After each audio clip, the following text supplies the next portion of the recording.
Est-ce qu'au Congo, on a besoin d'avoir deux chambres?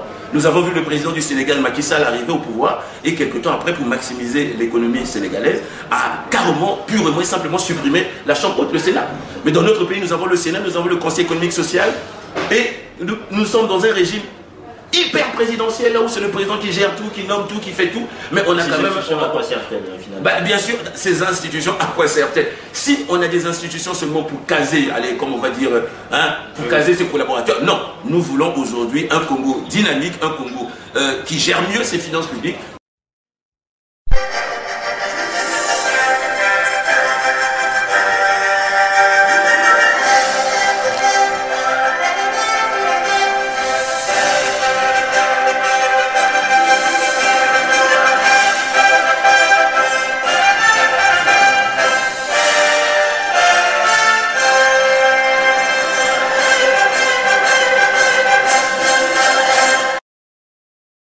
Léon Justibombo, bonjour. Bonjour, monsieur. Très heureux de vous accueillir ici à Paris. On sait très bien que c'est une anecdote. Hein. On vous a suivi au départ de Maya Maya jusqu'à Paris. On sent très bien qu'il y a quelqu'un qui communique. Alors, votre séjour à Paris, comment ça se passe? Je suis déjà, je vous remercie hein, de m'inviter, de m'accorder cette attention, de nous accorder à nous, au Cercle des Espérants, cette attention. Le séjour à Paris se passe bien. Et j'espère aussi la course des médias, là, on vous a vu. La course des médias, bon, on essaie toujours de porter. Vous êtes sollicité en fait. Peut-être pas sollicité, mais on essaie de porter le message du Congo. On veut le porter aussi ici en France. C'est vrai, on l'a porté à Télé Sud et Afrique.com. On va le porter encore à Africa numéro 1. Voilà. Et aujourd'hui, on est à Ziana TV. Je crois qu'on en a besoin parce que notre pays a une ambition forte. C'est son émergence d'ici 2025. Donc il faut, je crois, au maximum dire aux populations pourquoi cette ambition et qu'est-ce qu'on en vise, qu'est-ce qu'on veut faire et qu'est-ce qui se fait déjà dans notre pays au Congo. Alors, avant d'arriver à tout ça, une question. On dit du Cercle des Espérants que c'est l'antichambre du PCT. Ah non, on n'est pas du PCT du tout. Le Cercle des Espérants, c'est un cercle que nous avons monté pour, à la vérité, nous exprimer. Parce que quand on fait de la politique, il faut avoir ce qu'on appelle un instrument. Bon, on n'a pas assez de moyens pour faire un parti politique, parce qu'un parti politique, ça nécessite beaucoup de moyens. Nous n'avons pas assez de moyens. Mais comme nous voulons intervenir, apporter notre contribution, qu'est-ce qu'on a fait? On a monté un cercle de réflexion, là où les sujets d'actualité, on essaie de débattre, de réfléchir et de peser aussi sur, comme vous avez su bien le dire, de peser un peu sur l'opinion en disant, en essayant d'apporter un peu notre vision de la société. Donc le Cercle des Espérants n'est pas l'antichambre du PCT, la preuve, moi je ne suis pas un social-démocrate. Hein. Non, je me considère beaucoup plus comme un libéral qu'un social-démocrate. Donc voilà, non. C'est un cercle de réflexion. On va revenir, c'est un cercle de réflexion dans ce qu'on appelle un think tank en fait. Oui, tout à fait, exactement. C'est exactement ça. Vous occupez beaucoup des questions d'actualité. On va aborder déjà une question liée à l'actualité internationale. Le 17 mai dernier à Paris, il y a eu un sommet sur la sécurité en Afrique. Est-ce que vous croyez qu'aujourd'hui, après le sommet de décembre, un autre sommet à Paris, que la France finalement reste le lieu où l'Afrique trouve ses solutions et la France continue toujours en fait à diriger l'avenir de ce continent? Bon, je vais dire, hein, le président Sassou a été clair là-dessus. Hein. Je pense que le problème des Africains, c'est aux Africains de résoudre leurs problèmes d'abord, ce n'est pas aux Français. Mais vous savez, en politique, la nature a horreur du vide. Parce que quand la situation s'est présentée au Nigeria avec l'enlèvement de Boko Haram, ben, on n'a pas vu justement les présidents, les dirigeants africains lever la voix.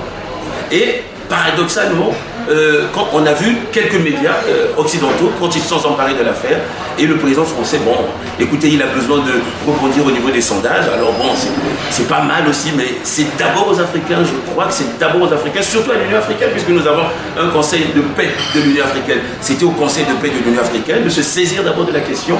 Lors de ce sommet, il y a eu un grand absent, c'est le président Denis Sassou Nguesso. Tout en sachant aussi une chose un peu paradoxale, c'est qu'il a reçu Goodluck Jonathan bien avant Oyo. Parce que vous pensez qu'en ce moment, il y a un peu est-ce que ça frite un peu entre Paris et Brazzaville? Est-ce que quelque part il y a la friture dans la ville? Sans pour autant être le porte-parole de la présidente de la République, je dois dire que si c'est un problème de calendrier, pourquoi je le dis? Parce que le sommet de Rio, c'est-à-dire que le C10, qui concerne à regarder les questions de paix et de stabilité, parce qu'aujourd'hui, qu'est-ce qui se passe? L'Afrique se rend compte qu'elle est le continent d'avenir. Toute la croissance mondiale se situe maintenant en Afrique. Mais jusqu'à ce jour, l'Afrique au niveau des Nations Unies est sous-représentée. Il faut nécessairement qu'il y ait une évolution au niveau du Conseil de sécurité et au niveau des membres non permanents du Conseil de sécurité. Donc aujourd'hui, l'Afrique veut parler d'une seule voix, et le sommet d'Oyo, c'était un sommet qui a été décidé de très longue date. Et on a vu le président Goodluck Jonathan venir à Oyo, je crois, justement pour demander au président Denis Sassou Nguesso d'être à Paris. Mais par rapport à son planning, je crois que puisque le sommet d'Oyo s'est déroulé le vendredi et le sommet de Paris, c'était samedi. Donc je crois qu'il y avait cette impossibilité. Mais on doit dire qu'aujourd'hui, au niveau de... C'est pas une diplomatie parallèle. Je crois que le président Denis Sassou Nguesso, le Congo, pour parler pas seulement du président Denis Sassou Nguesso, aujourd'hui le Congo est vraiment l'arbre à palabre des Africains. Parce que la majorité des sommets concernant la sécurité, la paix, la stabilité se déroulent maintenant au Congo. Et on commence même à les délocaliser pour les emmener jusqu'à Oyo. Voilà, ce n'est qu'une bonne chose. Juste pour revenir sur Oyo, est-ce qu'aujourd'hui Oyo est devenu le centre politique du Congo? Parce qu'on se rend compte que la capitale se déplace. Les grands moments politiques, qu'ils soient nationaux ou internationaux, se vivent désormais à Oyo.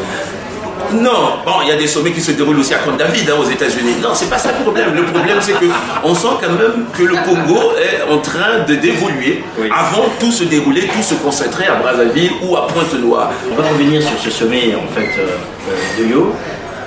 L'Afrique, c'est 52 États. Oui. Aujourd'hui, on veut que l'Afrique parle d'une seule voix au Conseil de sécurité des Nations Unies. Quel est le pays, selon vous, aujourd'hui, qui est apte à porter cette voix? Parce qu'on ne pourra pas élire les 52 États en même temps. En Afrique, on avait besoin, et je crois qu'on l'a peut-être trouvé, je m'avance peut-être un peu trop vite, d'un leadership. Parce qu'on ne peut pas faire de la politique, c'est comme en Europe, on a besoin du leadership, quoi. On parle du couple franco-allemand. En Afrique aussi, nous avons besoin d'un leadership. Et vraisemblablement, le président Denis Sassou Nguesso, concernant les questions de paix et de stabilité, c'est quelqu'un qui joue quand même un rôle fondamental. Il est médiateur en RDC, il est facilitateur en RCA, et il est, bon, Goodluck Jonathan arrive pour demander ses bons offices. Donc aujourd'hui, la voix du Congo porte, mais il y a aussi la voix de la République sud-africaine.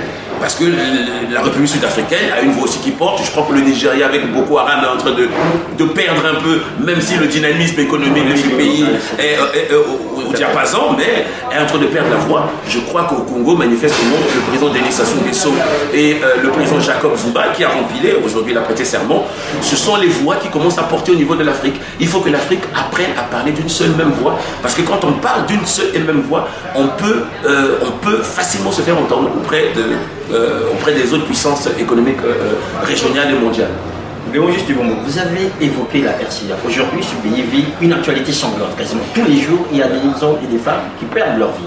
Nous avons là-bas deux organisations qui sont en train d'aider ce pays à remonter. Vous avez la MISCA et d'autre part Sangaris. On se rend compte que ces organisations aujourd'hui ont du mal à avancer. Est-ce que vous pensez aujourd'hui, après quelques mois, que Mme Samba Panza est toujours, permettez-moi l'expression, l'homme de la situation? Je crois que c'est la femme de la situation, parce que bon, elle a été l'homme de la situation, comme tu dis. Vous avez dit l'expression, justement. Je crois que c'est la femme de la situation. Pourquoi? Bon, parce que bon, elle est arrivée là par un consensus, et puis il y a quand même eu le vote du Parlement de transition. Le mal qu'elle a, c'est la déviation de cette crise. La déviation, c'est-à-dire que l'instrumentalisation qui est faite maintenant, parce qu'on oppose maintenant quoi? On oppose maintenant les communautés religieuses chrétiennes et les communautés religieuses musulmanes. Donc je crois qu'il faut qu'on aille vers l'apaisement. L'apaisement ne peut se faire que si on fait asseoir tous les acteurs. Je l'ai dit encore, je l'avais dit. Il ne s'agit pas. Je crois qu'on ne peut pas mettre hors jeu Bozizé. Ce serait mal faire. D'autant plus que nous savons que les anti-Balaka, la majorité des anti-Balaka se réclament, je vais mettre entre guillemets, se réclameraient de Bozizé. Et aujourd'hui, nous avons vu les États-Unis prendre des sanctions comme Bozizé. Mais si Bozizé est un acteur majeur pour la fin de cette crise, on est obligé de composer avec Bozizé. Parce que Dioto Diao, c'était le pion des Tchadiens, oui, mais aujourd'hui, les anti-Balaka commencent toujours à continuer leurs exactions. La Sénéca, je dis les anti-Balaka, la Sénéca commence à continuer leurs exactions et les anti-Balaka font le même. Qu'est-ce qu'il faut faire? Il faut faire asseoir tout le monde. Je crois que la meilleure façon pour que la Centrafrique puisse retrouver sa quiétude, c'est de faire asseoir tout le monde autour d'une table. Peut-être pas à Bangui, certainement, pourquoi pas en France, puisque la France aujourd'hui est une terre qui regarde bien les questions de sécurité africaine. Oui. Pourquoi pas une rencontre à Paris entre tous les acteurs afin d'arriver à trouver une solution pour faire sortir la Centrafrique de son chaos. Le président Denis Sassou Nguesso s'implique énormément dans ce conflit. Oui. Il veut vraiment que le pays puisse retrouver une stabilité. Est-ce que vous pensez qu'avec la situation actuelle, le président lui-même, lui, en tant que médiateur, est-il dépassé par cette situation? Je ne vois pas de sortie en fait jusqu'à maintenant.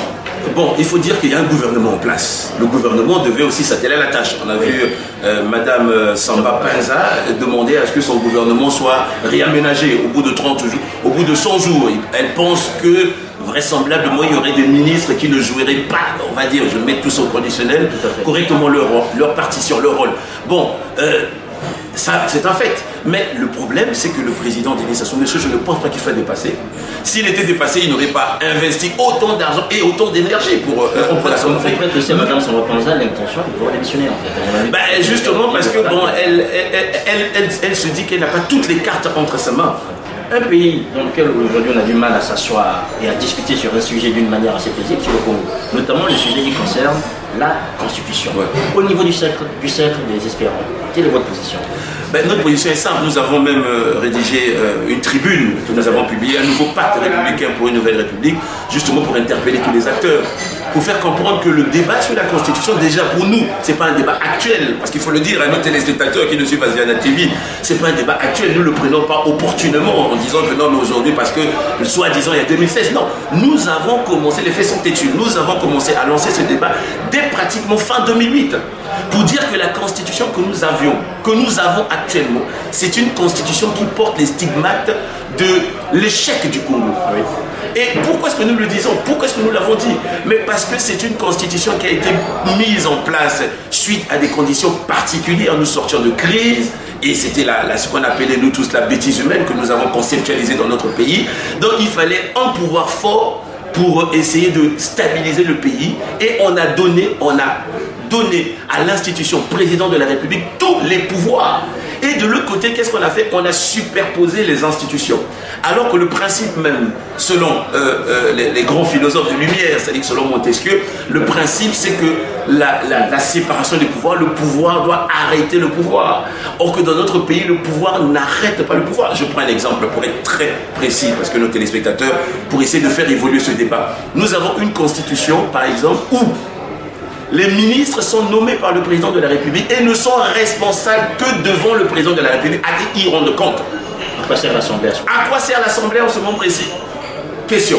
Et de l'autre côté, le président de la République, lui, il est responsable devant le peuple congolais une fois tous les 7 ans. Je dis bien, je précise, et je pèse mes mots, une fois tous les 7 ans, le président de la République est responsable devant le peuple congolais. Il adresse une fois l'année, une fois l'an, un message sur l'état de la nation qui ne donne lieu à aucun débat. Donc vous voyez que le président est responsable une fois tous les 7 ans. Il adresse une fois l'an un message sur l'état de la nation. Ce message ne donne lieu à aucun débat. Donc le Parlement n'a aucun pouvoir sur l'exécutif. L'exécutif peut gérer la cité comme il veut. Le Parlement n'a aucun pouvoir. Et même, qu'est-ce que nous voyons? On a vu dernièrement l'UPADS, les membres de l'UPADS, sortir de la salle du palais des congrès, le Parlement. Pourquoi? Parce que les ministres qu'on interpelle pour venir défendre des dossiers ne viennent pas. Et les parlementaires n'ont aucun autre pouvoir que de sortir de la salle. Voilà, le ministre, on va l'interpeller. Bon, vous avez reçu un budget pour exécuter un programme. Monsieur le ministre, venez au niveau de la nation, parce que la représentation nationale se trouve au Parlement. Venez vous expliquer, non, je ne viens pas. Et le parlementaire n'a aucun pouvoir sur ce ministre. Voilà la constitution que nous avons.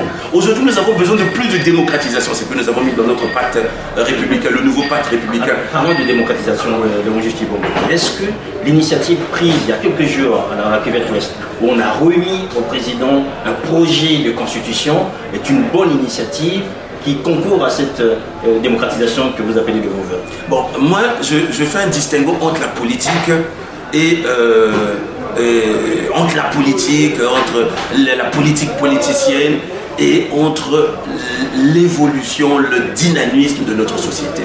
Le distinguo, je le fais pourquoi? Vous savez, il y a un concept qui a germé maintenant dans notre pays, on appelle les sages. Oui. Aujourd'hui, les sages ont pris une position forte dans notre société. Parce qu'on les respecte, parce que quand on fait un mariage, dans notre loi, avant de se marier civilement, il faut d'abord être marié coutumièrement. Donc on reconnaît quand même quelque part ces sages. Mais dans la Constitution, les sages n'ont aucun pouvoir. Il n'y a pas de prérogative pour les sages. Mais aujourd'hui, ce sont les sages qui parlent. Mais ils parlent, mais ils n'ont pas de prérogative. Alors que l'évolution de la société fait qu'on veut quand même entendre la voix de... On va mettre entre guillemets des sages. Donc, nécessairement, il y a une évolution de la société que notre constitution n'a pas pu encadrer. Et aujourd'hui, maintenant, le problème qui se pose, c'est ce problème-là. Et de l'autre côté, quand on voit les gens donner une constitution, machin, au président, bon, ils font de leur politique. Le tout, ce n'est pas de donner une constitution, le tout, c'est d'expliquer aux populations pourquoi est-ce que l'on doit changer ou aller vers un nouveau pacte républicain, vers une nouvelle république. Alors, mais je vais prendre un exemple, Babisso, et puis je vais revenir parce que je peux éluder la question. Aujourd'hui, vous savez, alors qu'on a besoin de plus de démocratisation, les maires sont nommés par décret présidentiel. Les maires qui sont ce qu'on appelle trivialement ici en Europe les premiers citoyens. Le premier contact d'un citoyen avec un autre, se fait au niveau de la mairie. Mais ces maires sont nommés par décret présidentiel. Ils ne sont responsables que devant le président de la République, qui peut aussi, par décret présidentiel, démettre de leurs fonctions. Alors que c'est le cordon ombilical avec la société. Les maires devaient être élus au suffrage universel. C'est pourquoi nous voyons dans nos mairies, par exemple, quelques maires laxistes. Pourquoi? Parce qu'ils se cachent derrière son décret. Parce qu'ils ne vous rendent pas compte directement à la population. Mais la population aujourd'hui a besoin de cette soif de démocratisation, de pouvoir participer à l'action publique. Donc vous voyez, cette constitution et le fait que les gens de la Cuvette Ouest remis soit entre guillemets une constitution. Mais déjà, il faut qu'on nous donne les contours de cette constitution. Moi, je n'ai pas lu les contours de cette constitution. Moi, j'ai vu l'image du président étant en train de feuilleter avec un grand sourire. Je pense qu'il s'est retrouvé. Bon, le président s'est retrouvé, mais nous citoyens, nous, société civile, nous, Congolais, mais nous ne savons pas ce qui contour de cette constitution parce qu'il ne faut pas qu'on fasse les mêmes erreurs, qu'on fasse une constitution pour tailler sur mesure. Parce que même la Constitution française de 1958, j'ai fait le décompte, la Constitution française de 1958 a été amendée, modifiée 24 fois en 56 ans. Ce qui veut dire que pratiquement tous les 2 ans et demi, la Constitution française est modifiée, amendée, pour suivre l'évolution de la société française. Alors qu'on pourrait parler d'instabilité institutionnelle. Comment est-ce qu'une Constitution, en l'espace de 56 ans, 24 fois amendée? Donc notre Constitution a besoin de s'arrimer avec la vision que nous avons, avec la volonté que nous avons, avec la société que nous voulons construire. Si nous voulons construire une société dynamique, il faut quand même que les populations puissent participer à l'action publique. Mais à ce jour, les populations ne participent pas, on va dire, grosso modo, de manière efficiente à l'action publique. Et ce manque de déficit de participation de la population fait que cette constitution pose des problèmes. Je vais prendre un exemple. Nous avons des investissements colossaux qui se déroulent actuellement dans notre pays. 450 milliards pour le complexe touristique, le complexe sportif, omnisportif de Kintélé. On parle de 450 milliards de francs CFA pour la municipalisation de l'Ekoumou. On a parlé de 500 milliards pour la municipalisation du Poul. On a parlé de près de 450 milliards pour les des plateaux. Je n'invoque pas ces chiffres. Hein. Mais ce sont des montants, des sommes colossales. On a l'université de Nice à Sunguesso, à Kintélé, je ne sais pas combien de milliards encore de francs CFA. Mais toute cette masse d'argent, on va dire astronomique, n'est gérée que par un ministère sectoriel, la délégation générale des grands travaux, qui ne rend compte qu'au président de la République. Puisque c'est un ministère à la présidence. Et puisque la Constitution dit que le ministre n'est responsable que devant le chef de l'État. Et même si les parlementaires aujourd'hui pouvaient remarquer des dysfonctionnements au niveau de la gestion de cette cagnotte, les parlementaires, qu'est-ce qu'ils ont comme pouvoir?